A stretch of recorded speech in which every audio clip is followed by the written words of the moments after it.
through me. How about with respect to the rental of other incidental expenses relative to the maintenance of safe houses? Who determines this? Hindi ko po alam, Your Honor. Hindi nyo rin po alam. The purchase of supplies. Sino po ba naglilista ng mga bibiling supplies? Your Honor, I have no personal knowledge. Next, the provision of medical and food aid. Who determines who will be the beneficiaries of this medical and food aid? Your Honor, as mentioned earlier, Mr. Chair, these are documents that did not pass through the Office of the Chief of Staff. So I really have no The personal... question, Attorney Zulaika, is no longer on the documents, but the purchases, the expenditures that are mentioned in the document. I have no information on that, Your Honor. The last item, Attorney Zulaika, payment of incentives or traveling relative to the confidential operation. Who determines this? I have no information, Your Honor. In the previous hearings, Attorney Zulaika, General Mempin testified. Okay. And he said he has no knowledge about this. You are the Chief of Staff, and now you're saying also you have no knowledge about this. The question is, who has knowledge about the utilization of this confidential fund? Your Honor, Mr. Chair, I can only really answer for myself. These are documents that did not pass through me, so I have no personal information as to... I am not privy to this kind of information, Your Honor. So Mr. I Chair. cannot answer. Mr. Chair, I do Your not want to Honor. sound repetitive, but it is really unbelievable for a Chief of Staff to have known nothing about the utilization of the huge amount of 125 million, not even one of the several items that was mentioned in the accomplishment report. And the question that is left unanswered, kung hindi ito alam, this is OVP, ni Yusek Mempin. Kung hindi ito alam ni Attorney Zulaika, sino pong nakakaalam nito, Attorney? Your Honor, I do not presume to know the answer because, again, these are documents that really did not pass through my office. There are certain areas in the Office of the Vice President that I am not really privy to. There is information that I am not privy to. So I cannot give you a definitive answer. Respectfully, Your Honor, much as I want to give a definitive answer, these are matters that are information that are not available to me. Mr. Chair. Attorney, I want to go back to the issue on Yusek Mercado. Sabi niyo po kanina, isolated occasion ito? Yes, isolated incident. During the time that she gave her testimony, she made mention that there are 5 other step-ed officials whom you advise to resign. That is correct, Your Honor. I was also instructed by the In Vice other words, this is President. not an isolated occasion.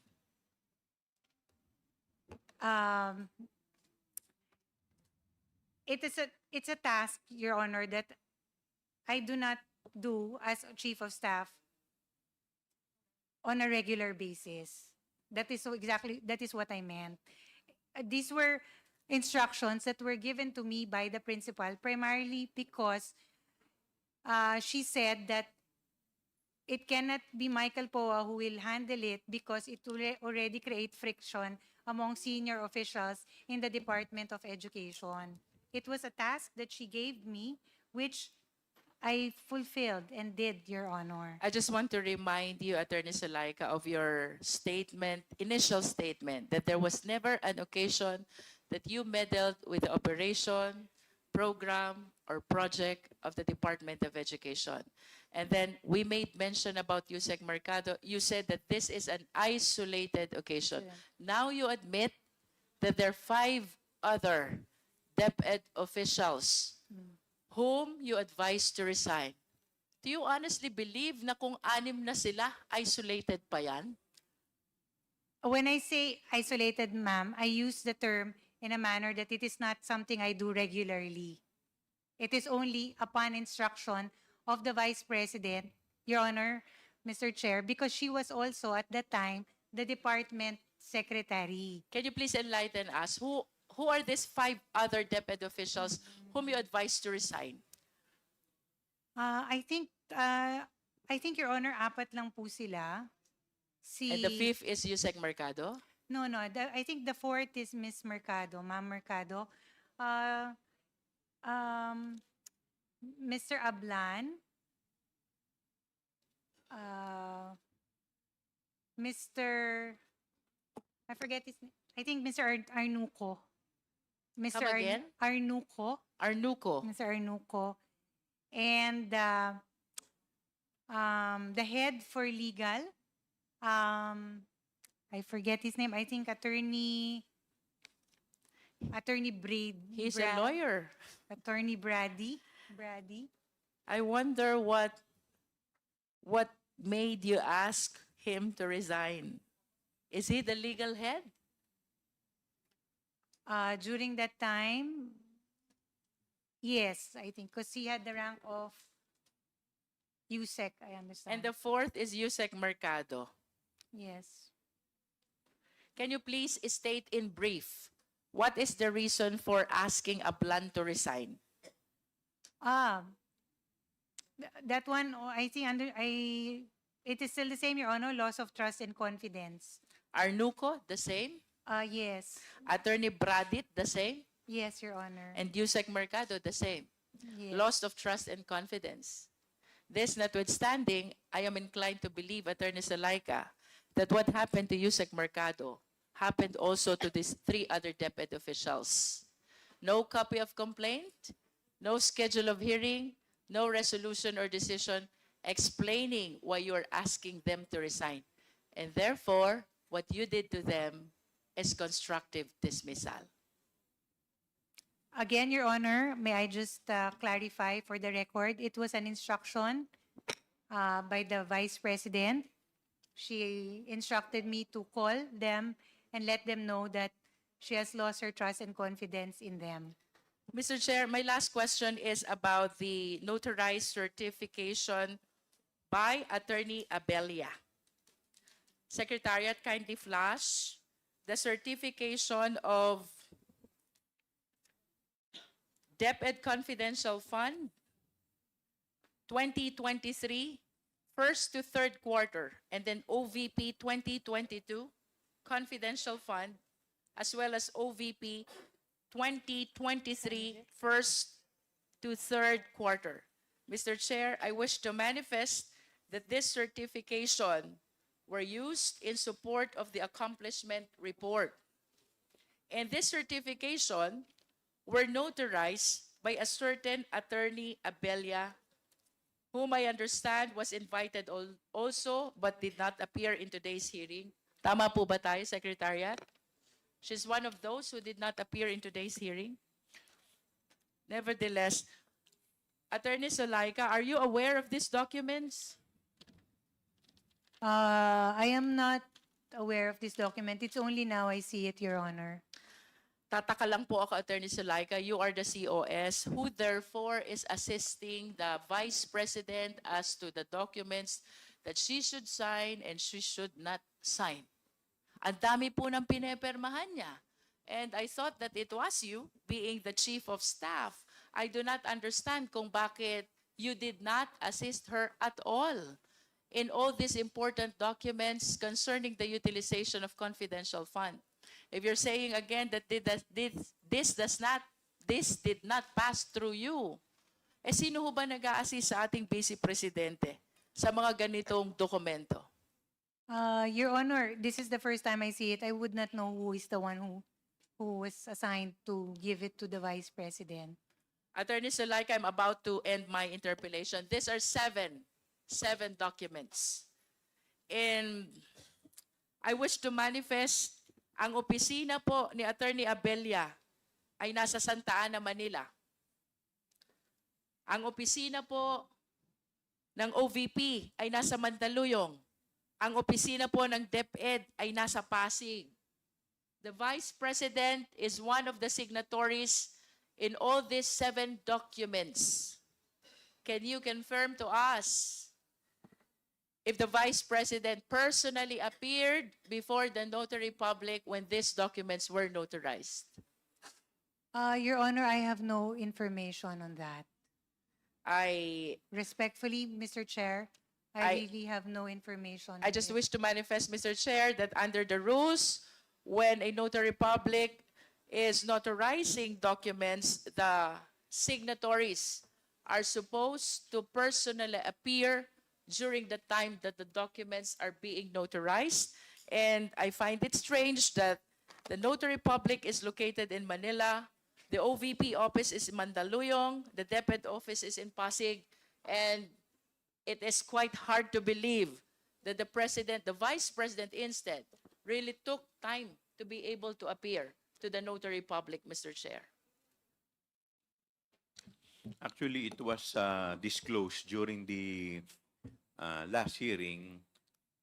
Attorney Sanchez admitted that she just submitted the letter, which was, she submitted the letter to the legal department.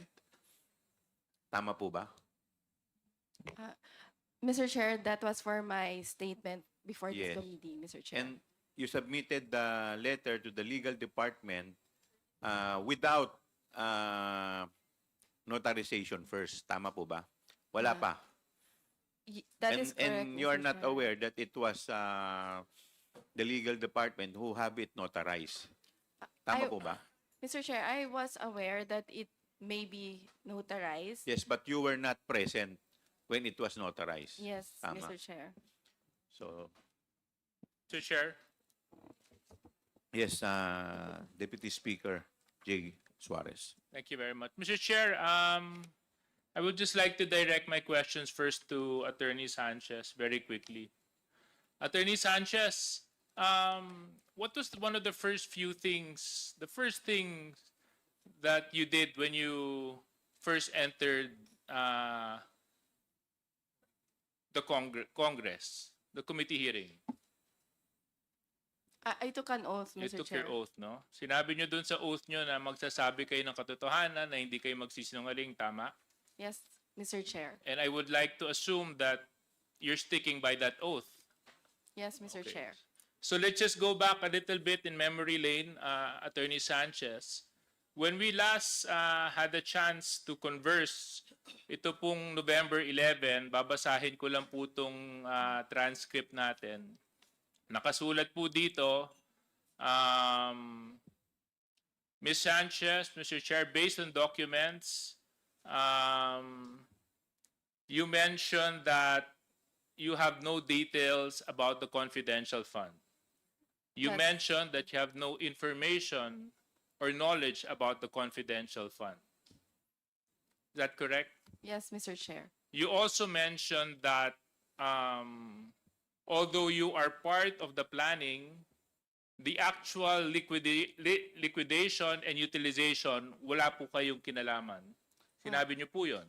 Mr. Chair, for the planning aspect, Mr. Chair, I was only the signatory as noted by in the physical and financial plan. But as to the specific details, And Mr. then, Chair, yes, I have and then no knowledge. I mentioned, kayo ang finance and administrative officer. You have full knowledge and control over the operations of the Office of the Vice President. That is part of your responsibility. And I stressed the question. My question was, who has knowledge and information over the confidential funds, the utilization, and the liquidation? And you mentioned that that, Mr. Chair, based on the documents, I would presume it would be the special disbursing officer, Mr. Chair. yes, other than the special disbursement officer, you mentioned the name Miss Gina Acosta. Is that correct? That's correct, Mr. Chair. Yeah. And I asked you, Miss Gina Acosta holds office under whom? And you mentioned, That she is assigned to the Office of the Chief of Staff, Mr. Chair. yes. And the chief of staff being Attorney Lopez, Mr. Chair. Attorney Lopez. Zuleika Lopez, the Yes, person Mr. Chair. behind you, the person beside you. Beside- Okay, now Yes, Ms. Mr. Chair. Lopez, Gina Acosta works directly under you. Is that correct? Your Honor, Ms. Gina Acosta is one of the employees. No. My Under question the is, office of the she chief works of staff. under you? Under the office of the Chief of Staff, Your Honor. Yes, so you have management control supervision over her? In certain cases, Your Honor, because she acts as the supervising. No, Miss Lopez, Attorney Lopez, it's something na I've been noticing about the way you've been answering. Oh, You've yes. been very selective and evasive. Just categorically just say, because I'm starting to believe na you're trying to paint an image of a chief of staff that's not actually the role of a chief of staff. I've worked with many chief of staff, and chief of staffs have full control, knowledge, and information about what happens internally and externally in every office. But parang dito sa lagay mo, hindi yata ganon. So anyway, my question is, Gina Acosta works under you o hindi? Yes. Okay. She answers to you, yes or no? Yes, Your Honor. So if she answers to you, she's the SDO. Therefore, you would know about her activities, her responsibilities, and duties as the Special Disbursement Officer. No, Your Honor. No. I was not the person who designated her, Your Honor. No. That's not my question, Attorney Lopez. My question is, she works under you, you confirmed. You manage her? Yes. Now, my question is, Attorney Lopez, Gina Acosta, you confirmed that she works under you. That is correct? She works with the office of the Chief of Staff. Yes, and you are? The Chief of Staff. There you go, right? Now, because she works under you, you supervise her activities, correct? Certain activities, Your Honor. Why is it that somebody will work under you and you can only supervise certain activities? Because she works with the office of the Chief of Staff, Your Honor, as admin officer, not as disbursing officer. So I only have a direct hand in her work as an admin officer, which is personnel management. Kasi ang Supplies sinabi and ni Attorney procurement. Sanchez, pagdating sa confidential funds, Attorney Lopez, matanong na kita, may information ka tungkol dito? Meron o wala? Wala po. Wala. Bakit sinabi ng katabi mo na pagdating sa confidential intelligence fund ng Office of the Vice President, tatlong tao lang ang may knowledge at information dito? Ikaw, Gina Acosta, at si Vice President Sara Duterte. Yan ang sinabi ng katabi mo. Here. So, please explain to me, why would the person beside you say that and you would deny that? Your Honor, I cannot answer. Are you gonna fire her too? I cannot answer for Director Sanchez, Your Honor. I know, can but only my answer for question myself. is to you, Attorney Lopez. She has that opinion. It's on record, under oath. 3 people have knowledge and information on the confidential funds. You, Gina, the person that works under you, and the Vice President. So why is it now that when I'm asking you, wala kang kinalaman? Your Honor, Mr. Chair, because that is the truth. I really have no personal knowledge as regards the matter of confidential funds. Okay. Kung talagang wala kang kinalaman, Attorney Lopez, sa utilization ng confidential funds, why is it that on April 19, 2024, where your signature is affixed, to a document that was forwarded to COA, ikaw ang sumasagot sa audit observation memorandum ng COA. Kung wala kang kinalaman sa confidential funds, bakit ikaw ang sumasagot? Kung wala kang kinalaman. Your Honor, as I mentioned earlier, all external communications come from that Office of the I know. Chief of Staff. But Attorney Lopez, you're not making sense. You just mentioned that you have no knowledge and information about confidential funds, and yet, to the AOM of COA, ikaw ang sumagot. Your Honor, with all due respect, respectfully, even for other regular audits, ako po yung all external comms, I sign off on it. It's a And matter also, of course. Attorney Lopez, I'll bring you back to another document. August 21, 2024, muli na naman po kayong sumulat kay Chairman ng COA. At dito, sa laman po ng sulat ninyo, ipinapakiusap ninyo na kung maaari, wag i-share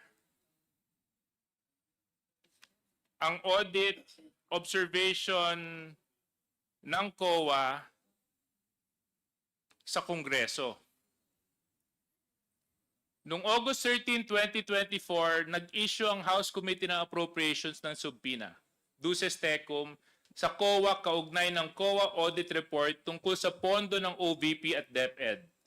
Matapos ang ilang budget hearing kung saan tinalakay ang paggastos ng OVP at ng DepEd Secretary ng pondong ito na umaabot ng 125 million pesos sa loob lamang ng labing isang araw. Totoo po ba ito?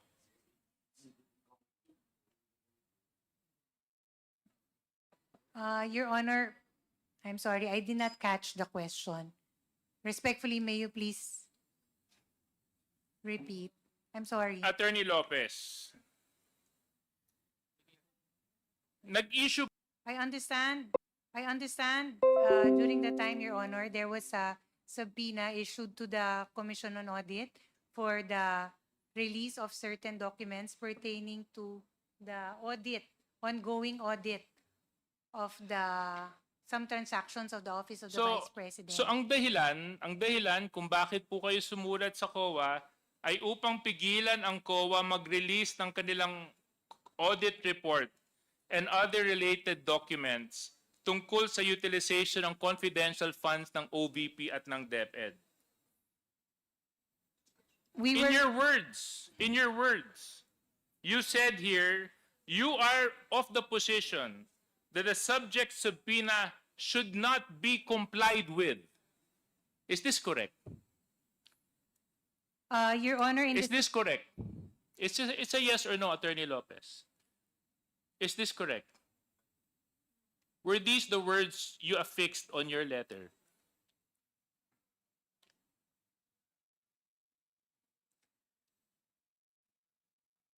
Your Honor, It's a yes or no, Attorney Lopez. Oo lang po at hindi. Nandito po yung copy ng sulat. Kung gusto niyo po, bigyan ko po kayo ng copy ng sulat ninyo. may I please have At saka a copy? nandito po yung signature ninyo sa kopya, sa sulat. Your Honor, respectfully, may I request a copy of the said letter? So I can... Comsec, can you please give this to the person who has lost her memory?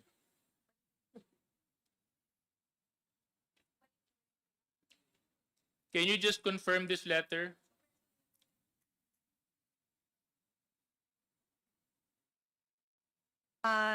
Yes, Your Honor. Okay. Indicated in Anyway, the second Comsec, can I have paragraph. my copy back? Since she has confirmed the letter. Okay. Thank you.